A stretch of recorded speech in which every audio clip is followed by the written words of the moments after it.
So we have nonmetal or metal to a nonmetal, and they are connected because they have opposite charges. So remember that your metals have positive charges, your nonmetals have negative charges. So essentially we have a series of ions here, oops, positive and negative charges that are connected to each other.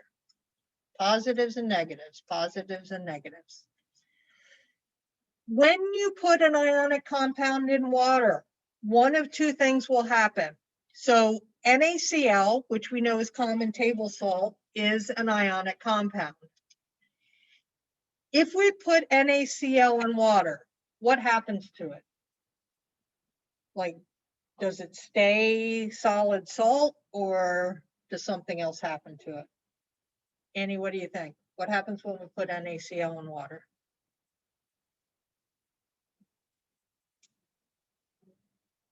It what? It breaks apart, okay? We know that is dissolving. You put salt in water, salt meaning NaCl in this case, stir it up and it dissolves. The dissolving that is happening is actually a breaking apart of our ions. So what's really happening when we put it in water is we're splitting apart the metal ion from the nonmetal ion, okay? And that's why you can no longer see the salt, the NaCl, when you put it in water, because it breaks apart.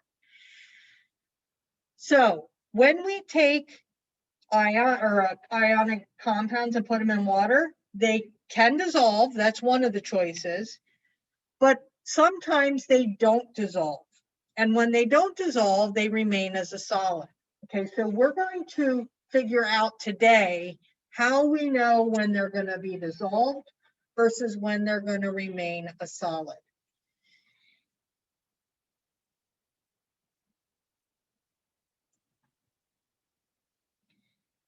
So just generally, let's go over what happens in these reactions, and then we're going to focus on states of matter.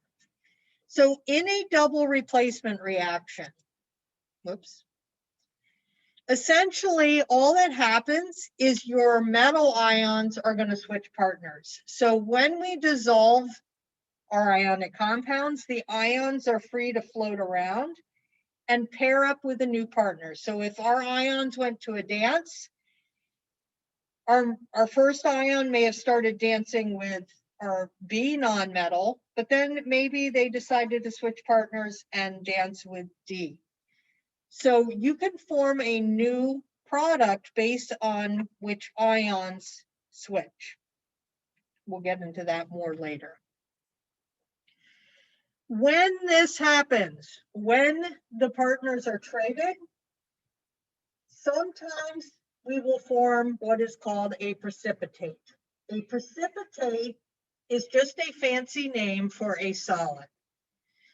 So if you take two solutions, meaning dissolved salts, so in this case, if you put KCl in water, it would dissolve. If you put AgNO3 in water, it would dissolve. If we take those and react them together, so if we poured those solutions together, mixed it up, what would we see in our products?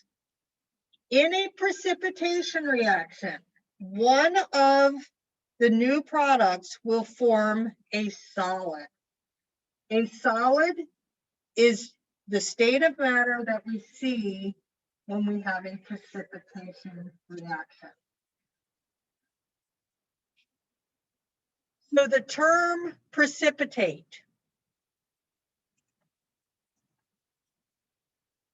if you see the word precipitate, we are talking about a solid. So AgCl would be referred to as a precipitate. Precipitate is just a solid that forms in a reaction.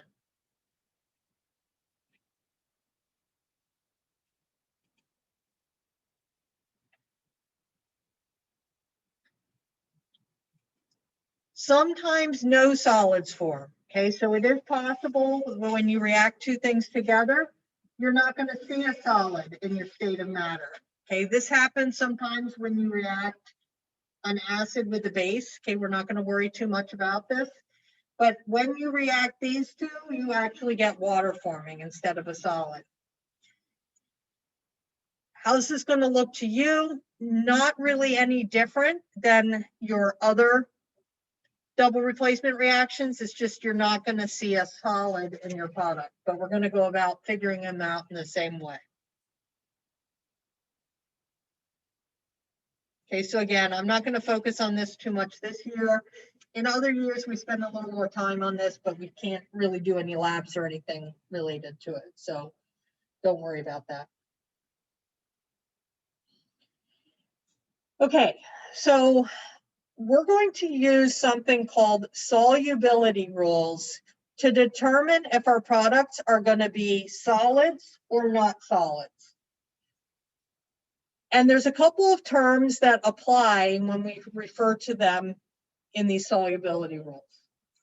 Soluble is another word for dissolved.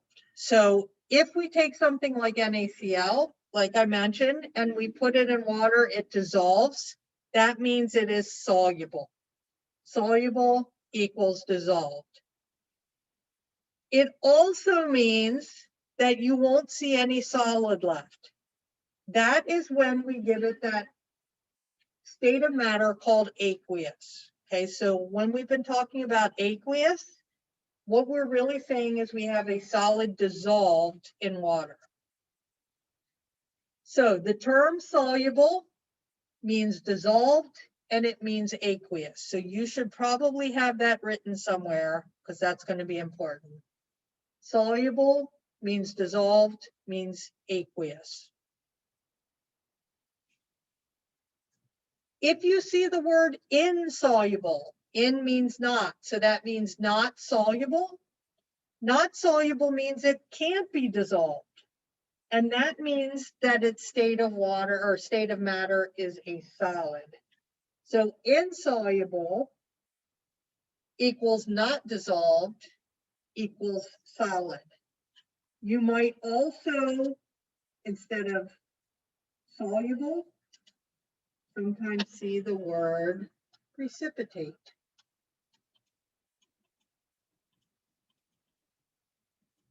Okay, so that is synonymous as well.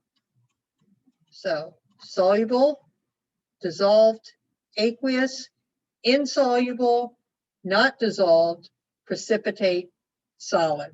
Those words are all synonymous.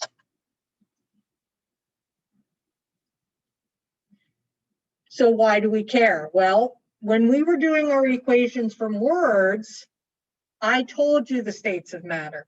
So all you had to do was replicate that, okay? But in a double replacement reaction, when you're given the reactants and you have to predict the products, you have to be able to figure out the states of matter.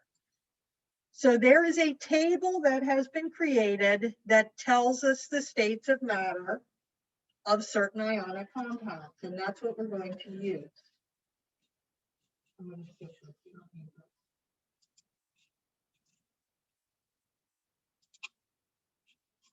Okay, so this table that I'm going to show you came about over time. Various scientists did lots of research to figure out which compounds are soluble, which can be dissolved, versus which are insoluble, which can't be dissolved.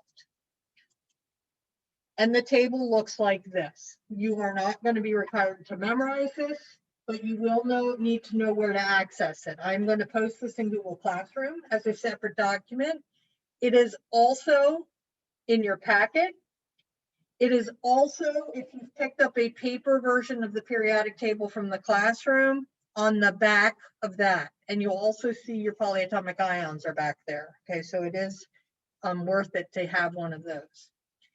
If you look up solubility rules on the internet, several versions of the table come up.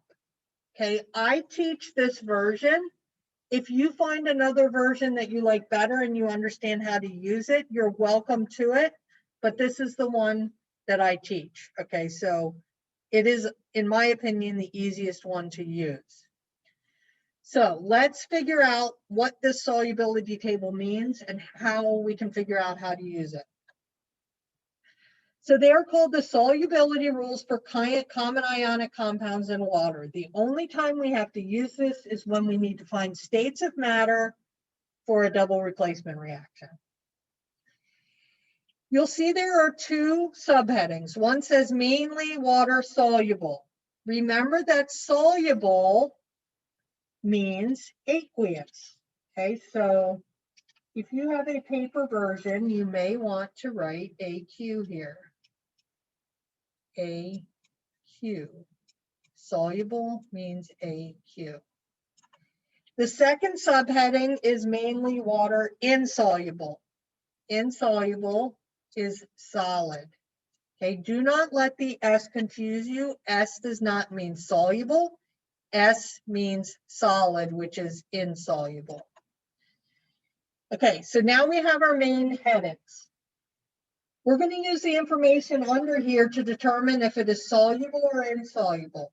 But notice the things that are listed on the left side all have negative charges, whether it's -1, -2, or -3.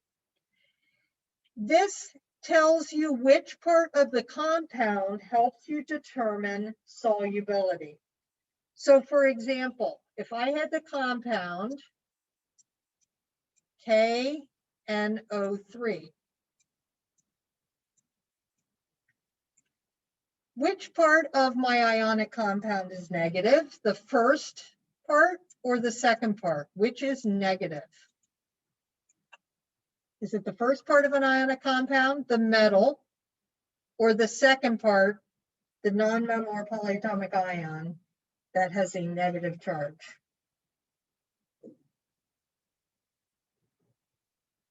Riley, what do you think? The what?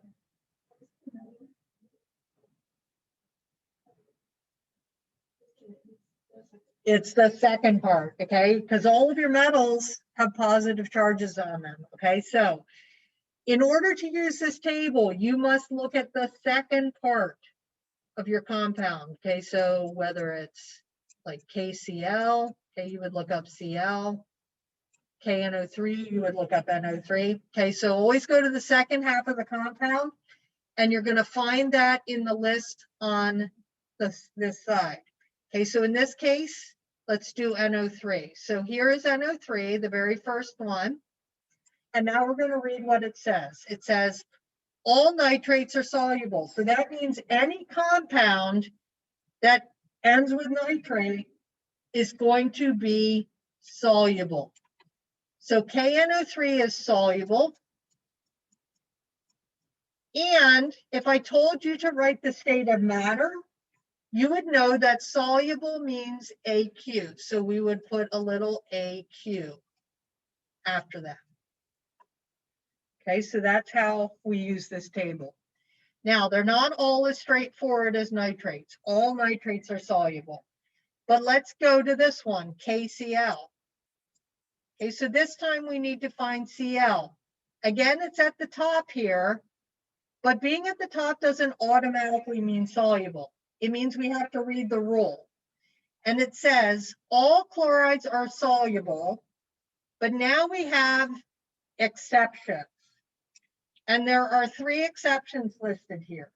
So we have to check to see if KCl is one of our exceptions. In this case, it is not. So therefore, it is still soluble. So that would mean its state of matter is AQ. But what if this instead had been AgCl? AgCl says all chlorides are soluble except AgCl. So in this case, it's the opposite of soluble, which would mean insoluble. So AgCl is insoluble. And insoluble is an S for solid. Okay, the ones up top are pretty straightforward because they give you specific compounds as the exceptions. But let's look at something on the bottom. I'm going to clear those. We'll start with, I'll just keep using K since I was using that before. Let's do K2S. Okay, so K2S, again, we look at the second half, sulfur, right up top here on the bottom. It says all sulfides are insoluble. Okay, so all sulfides are solids, except, now this is where it gets a little different. It says those of groups 1 and 2 and NH4 2S. So this one is specifically listed, but it says groups 1 and 2. So we need to know what that means. What these exceptions mean is we now know it's a sulfide, but we have to now look at the first element in the compound. So we go up and we find potassium on the periodic table. If our first element is located in group 1 or 2 of the periodic table, it meets this exception. Potassium is in the first column, which is group 1. Okay, if you're in the room here, you can see it up on the table there. If you're at home, you can check your periodic table. Potassium is in group 1. Group 1. That means that it follows the exception. So all sulfides are insoluble except those of group 1. Since this is in group 1, that means it is actually soluble. And therefore its state of matter would be AQ. Okay, so you have to keep the exceptions separate from the other parts. Two things that get students confused about this chart. If you do your work perfectly, then these won't confuse you, but nobody's perfect, so you need to listen. First of all, notice that in these charts, it does not put polyatomic ions in parentheses, okay? But that does not make a difference. If you have something like CaSO4 and you see those parentheses, this is the same thing. CaSO4 without the parentheses is the same as CaSO4 with the parentheses. It's just I've gotten you into the habit of always putting parentheses around your polyatomic ions to keeping things simple. Okay, but it is okay to write this without the parentheses here. So just recognize that those mean the same thing, with or without parentheses. The second most common mistake is when students go to predict their products and write the formula incorrectly. So let's say you don't remember how to write the formula, chemical formula for something. And instead of writing this as a product, which is the correct way to write silver chloride, because silver is +1 and Cl is -1. Let's say you made a mistake and you wrote this. AgCl2, okay? And you went down to the solubility rules and you looked up your chlorine, because here's your chlorine, and you get to chlorine and it says all chlorides are soluble except, and you don't see AgCl2 listed specifically. Okay, you see something like it, here's AgCl, but you don't see AgCl2. So you say, oh, well, that means it's soluble. The correct answer is no, it is insoluble, because the formulas that are listed here are the correct formulas. If your metal, in this case silver, matches one of the metals in the exception, then you have actually written your formula wrong. So you would be able to now go back and say, oops, I wrote that wrong. This must be AgCl, because this is the correct formula, and it is insoluble, so it is a solid. Okay, so the metal is what determines your solubility here after you're into this column. okay? Once you start practicing these, you'll kind of pick this up when you're going to look through the charts. Okay, so at this point, you have two options. I'm going to go into the Classic and just explain the assignment to you.